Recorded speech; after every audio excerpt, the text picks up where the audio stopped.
What's going on, YouTube? Welcome back to the channel. Big Dawg Brett. Thanks so much for tuning in. Today we're going to be talking about, is Kirby smart?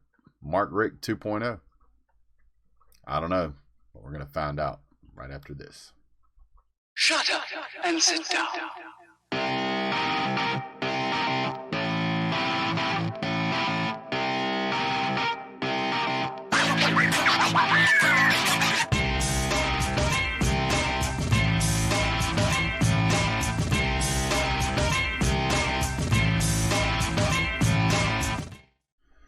All right, guys. So, for those of you who don't know, there's a lot of talk going around about Kirby Smart being Richt 2.0. And so I wanted to see if there was any validity to this. I had my own opinion, but, I got to check. I got to find out. I got to make sure. That way when, I step up here to the plate, I got to make sure I know what I'm talking about. So the first thing I started doing was looking at all the data, right? So when I started digging up stuff, the first thing I wanted to look at was, the talent level, the talent base. Where is the talent at? And the first thing I found was that, comparatively speaking, there is no comparison. If you look at Richt, who started his tenure in 2001 and went all the way to 2015, his recruiting class were never stellar. He was a couple of times during his 15-year tenure that he did pretty good. Now, 6 years into his tenure, he had a number 3 class. 3 years later, he had a number 4 class. Every class after that, except for his very last year, was 7 or higher. First year was ranked number 10, second year number 9, second year number 9, then a 7, a 7, a 3, an 8, a 7, a 4, an 11, a 7, 9, a 12, a 8, and then a 6. Now, Kirby Smart comes in on the scene in 2016. That was his worst recruiting class, and it was number 6. Next year, the recruiting rankings were number 3. The year after that, number 1. The year after that, number 2. Then number 1 again, and now number 3. And even with all of that, he is still averaging a 2.8, which is the number 3 recruiting class in the country every year. Richt averaged 8. Some guys are going to jump out there and say, oh, well, Richt in his first 5 years won about the same number of games as Kirby Smart. I agree. I mean, those numbers stand up.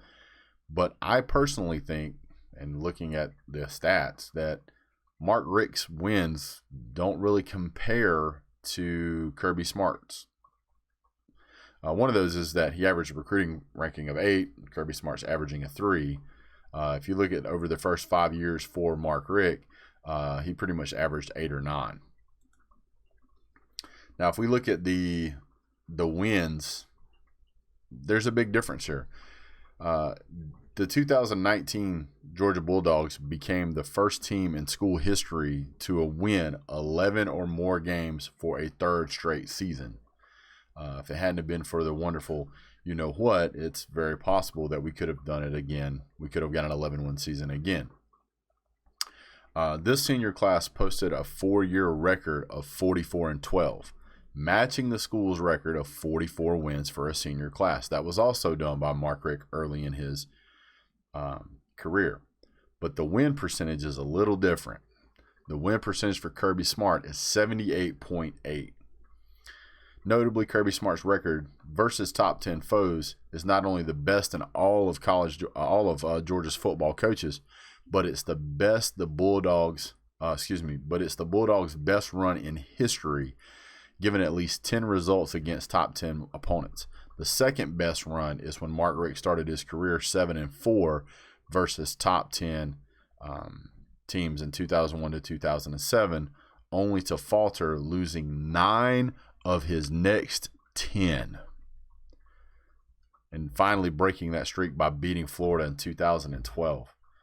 If you look at the overall conference record, hold on here. There's a where's this page at real quick? Because there's something I wanted to show you guys. Now, when we talk about the best of all time, we really are talking about the best coaches, the names that are legendary in the Georgia program. You're talking about Vince Dooley, Ray Goff, Jim Donnan. All of these guys are considered to be legendary in their field. But if you look at the chart, if you look at this, you can see these coaches versus AP top 10, their total record in the top 10 versus and percentage of games versus top 10 opponents. Wally Butts, 8.1. Johnny Griffith, 13.1. Didn't win a single top 10 team. Vince Dooley, who, if you don't know who Vince Dooley is, you don't know anything about Georgia football. He, against top 10 teams, he was 45.5%, better than Mark Richt. 16-9-1. Back in those days, they still had ties in football. Percentage of games against top 10 opponents, only 12.5.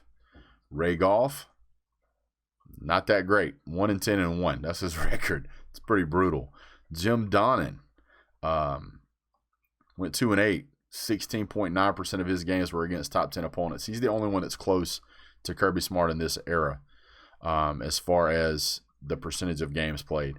Mark Richt versus top 10 opponents, his percentage is .429. We might as well say .43, right?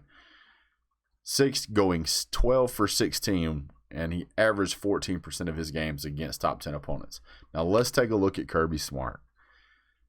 2016, and this actually isn't the present because this chart is not completely updated, but this is based off of what I had at the time. .667. 2/3 of the time he wins. 8 out of 4. He's the only Georgia coach in history that I can find that has a winning record against top 10 teams. And 20% of his games are against top 10 opponents. That's a lot, guys. And I'm not going to get into the number of how many games in a row that Georgia has been ranked inside of the top 10. I'm not even going to talk about that because that number isn't even worth discussing. In Rick's 15 years at UGA, his team's played 90 games as a top 10 team. Just 90. You know, been here 15 years, played 90 games as a top 10 team.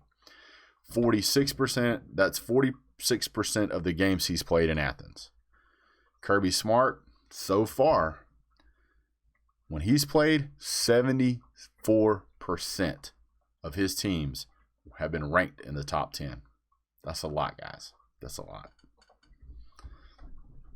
So when you ask me if I think that Kirby Smart is any comparison to Mark Richt, it is a resounding no.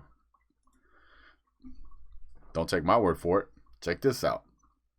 There have been 221 coaches in the FBS since Kirby Smart has started.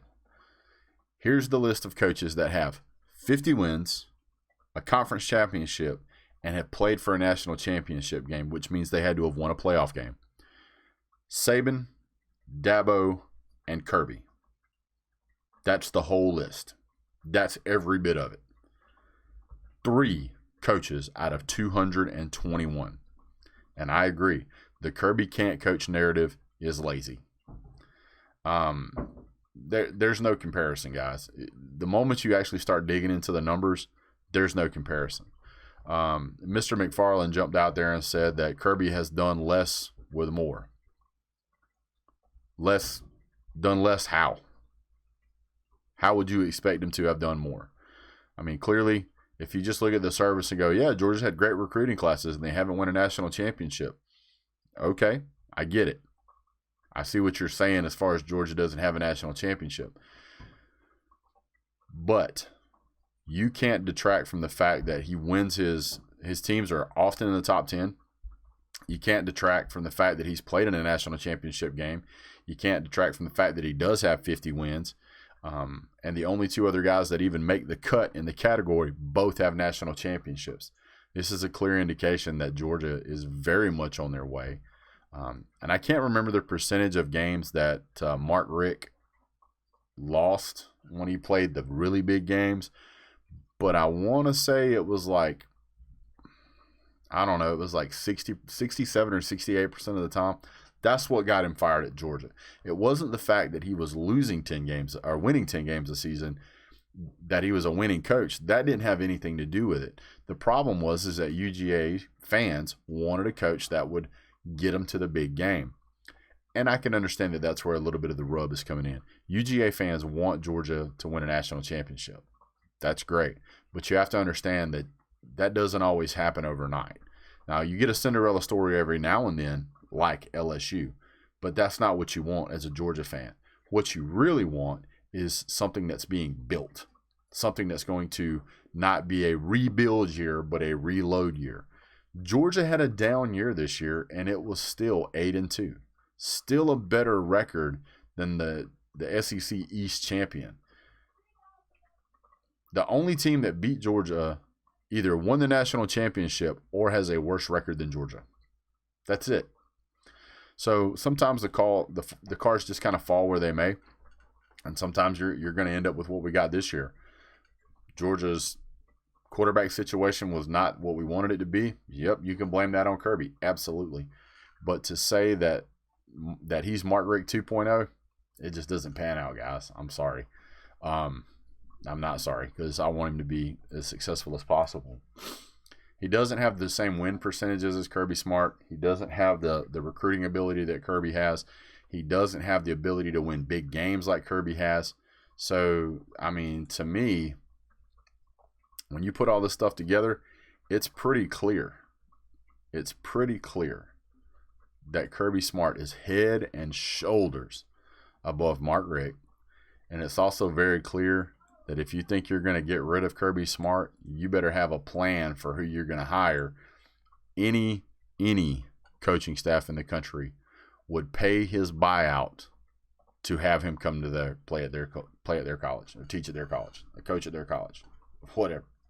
So, guys, I hate to tell you, but he's really, truly, if you look at the numbers, one of the best in the country, and nobody holds a candle. So, well, guys, that's it for me. I really appreciate you guys tuning in. Thank you so much. You guys have a great day. Don't forget to hit like and subscribe and share. God bless. Go Dogs.